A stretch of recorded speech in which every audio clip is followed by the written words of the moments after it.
question was whether or not these women were over age. And once it was determined that they were of age when they met him, we faced a host of issues. And so, like Tim said, 3 years ago when they came in my office, after he called me, I first started to strategize, how can I help? Because legally there weren't too many options. But what we had to do was destroy the narrative that's been surrounding this individual and many cases like this, that these are women that no one cares for, that these are women that no one will fight for. And so we took a outside the box approach, and we started to destroy the narrative. We had to convince men and women across the country to believe what was going on.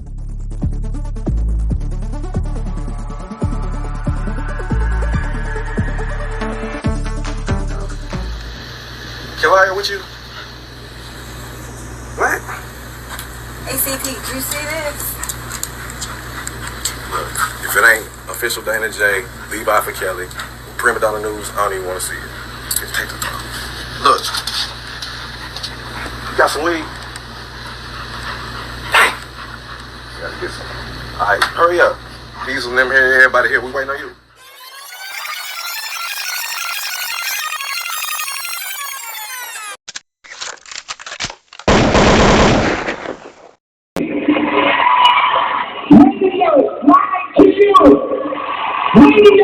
Have some of you all realized that when it comes to the things we're seeing play out on the YouTube streets, we're seeing exactly the type of things and behaviors that led R. Kelly to his current situation? How many times have we seen people in these fake friendships that sit around and see so much, and then when they get mad, they want to come out with all these accusations? They make it their mission to try to tarnish the next person's image instead of moving on and doing what they feel they want to do. How many times have we seen that? How many times have people shown you their true nature and people just brushed it off? How many times? We see the same cycle over and over and over. Fortunate about me, I don't care about none of the cliques. I don't care who personally doesn't like me. But I just want y'all to pay attention to this very thing that I'm speaking on, because this next topic will just prove what I'm saying. Check this out. So if you haven't already, make sure you go back and check out my video, The Missing Links in the Case Against R. Kelly, in which I give a little more context to this video as far as these two people, Keith, Muriel, and Chuck Freeman. You remember Keith, the person Lisa Van Allen said she gave this tape to. Another person that is somewhat mentioned in this new case against R. Kelly.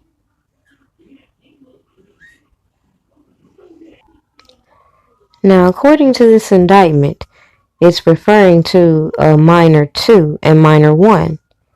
And minor 1 would be the alleged victim from the first trial, and minor 2 would be Lisa Van Allen. But then we noticed that they took Lisa Van Allen out of the lineup and replaced her with somebody else. But it doesn't change the fact that it mentioned this whole extortion plot right here in the indictment. At that particular time of me making the previous video I mentioned, I was asking the $1 million question. How can they lay out an obvious extortion plot and then turn around and say this man obstructed justice? How can they say that he paid these people to cover up this crime, but information I find contradicts that altogether?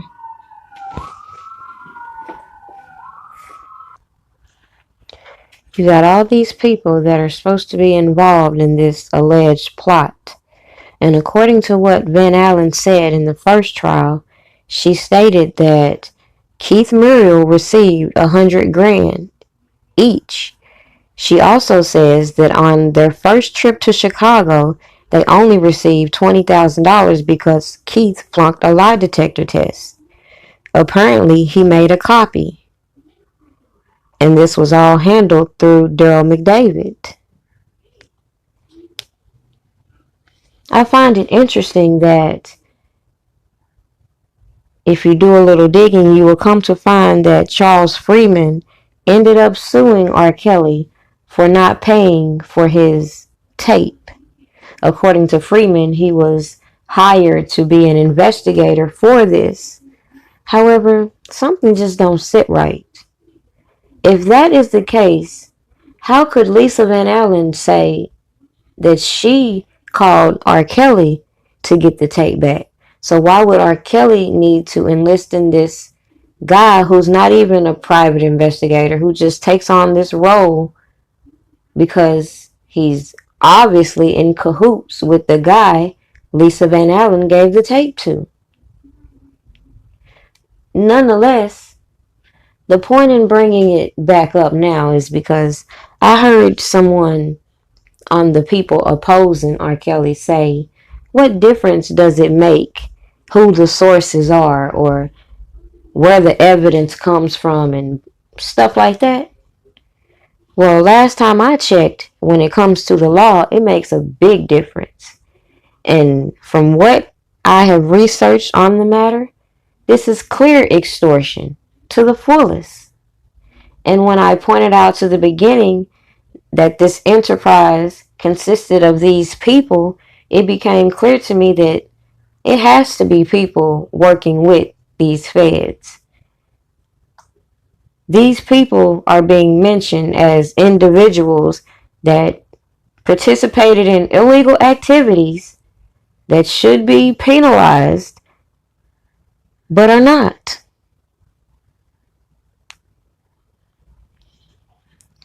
From what I'm reading, according to the indictments currently, it alleges to have 4 videos, all of the same individual from the first trial, allegedly. At the same time, you got this person involved with this whole extortion attempt suing because he didn't get his money for this alleged child porn. You got Lisa Van Allen saying she got paid this. So that sets the stage of saying there was some bribery. So my thing is, you got news reporters reporting on it. You got all these people admitting to this crime. How is it going to be substantiated to say that this man obstructed justice with these same allegations? Lisa Van Allen tells us she took a tape that she was on. Her fiance at the time tells us he makes sure she's not on the tape. That doesn't raise red flags as to, well, how did you get her off the tape? Or who else was involved with it really? It doesn't spark people how, if you look at Lisa Van Allen and Rashona Landfair, the alleged victim they claim it to be, they look very similar. All I'm saying is, I'm sticking to what I originally said and how I felt it was Lisa Van Allen from the beginning. She concocted this scheme with others to reach back out to R. Kelly to get this payment for this tape. Things didn't work out the way they wanted, so they put it out there. And again, even during his first trial, they were still trying to get money off of the tape. What kind of sense does that make? And none of these crimes go punished. Yet R. Kelly still sits in jail being accused of obstructing justice for all these strange circumstances. Now, the biggest red flag with Surviving R. Kelly is how they got all these characters to participate in the docuseries, and they left out all the actual facts, which you can go on these platforms and look up yourself, as I have recommended to my audience. However, so many people have been trying to get these inside sources and listen to everybody else's stories that they don't like to read.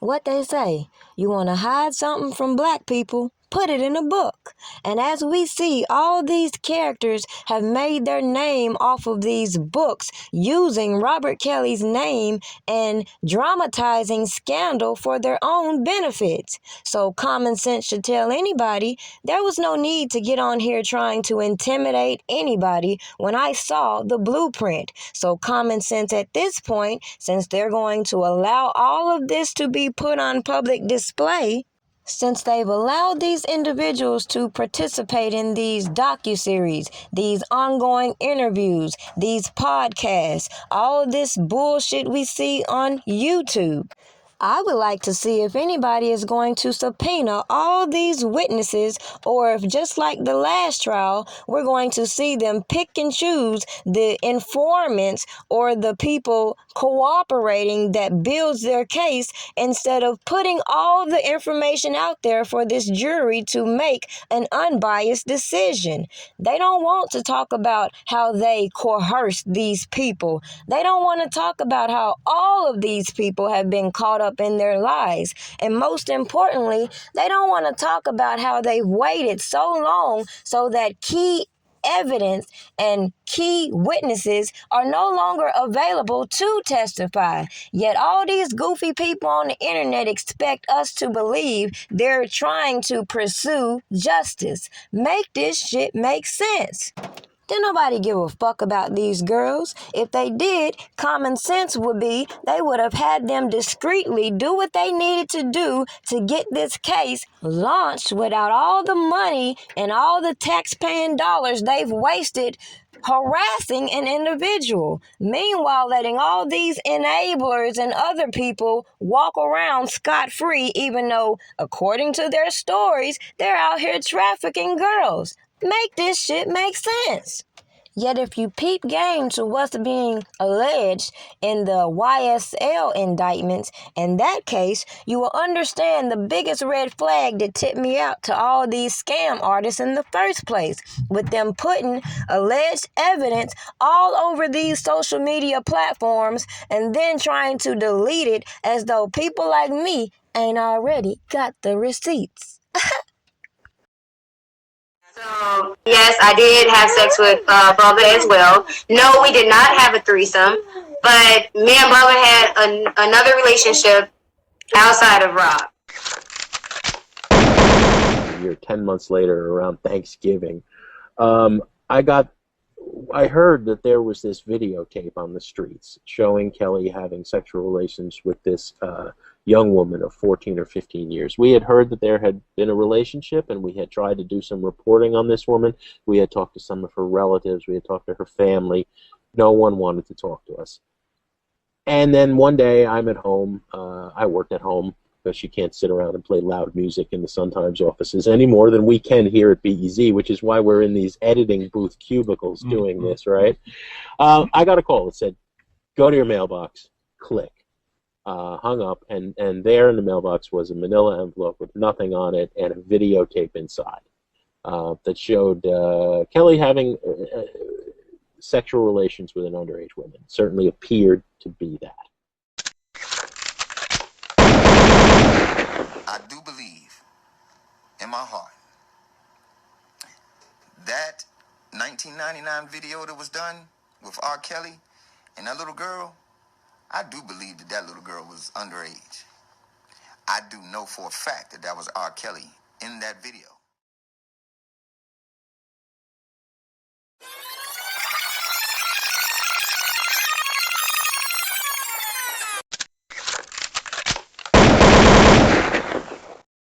Now, clearly, my platform is to give you reasonable doubt for the accusations waged against Robert Kelly. Not to talk about what I think, not to go back and forth with retards, but to bring back the facts that these people want to push to the back burner, as all these stories they facilitated blow up all over this internet. Yet common sense, people that support Robert Kelly should have put all their focus on the information that Surviving R. Kelly and all these other media outlets don't want to talk about, as all of these accusations have been geared toward Robert Kelly, as all these double agents have been using these platforms to do the most with no results. So at the end of the day, regardless of what you feel about the case at hand, let me remind you why I said all of these shenanigans being displayed showed me the level of corruption and the extent individuals are willing to go in order to keep their secrets behind closed doors. Now, when I first came out talking about how some of these agitators talking about they support Robert Kelly are not really acting on his behalf and are not really acting in his best interest, people thought I was crazy, I guess. Maybe at that time it's because I wasn't revealing these behind-the-scenes conversations I put on display lately. Now, why did I do this? To give you insight as to what could be going on with these girls that could make them turn against Robert Kelly that actually has nothing to do with him, with all these weird-ass people trying to push their stories and their agendas. With that said, some of their shenanigans may have worked on a weak bitch, but let me remind you, I'm from Tennessee. All that internet gang banging and bullshit don't faze me. So when it comes to all these alleged enablers and handlers on the internet acting ignorant, let me tell you real quick. Checkmate, bitches. You should have learned a long time ago to leave me the fuck alone. But the more you poke, the more I'm going to show the world why I feel this whole conspiracy against Robert Kelly is what should be investigated instead of using these janky ass informants. Period.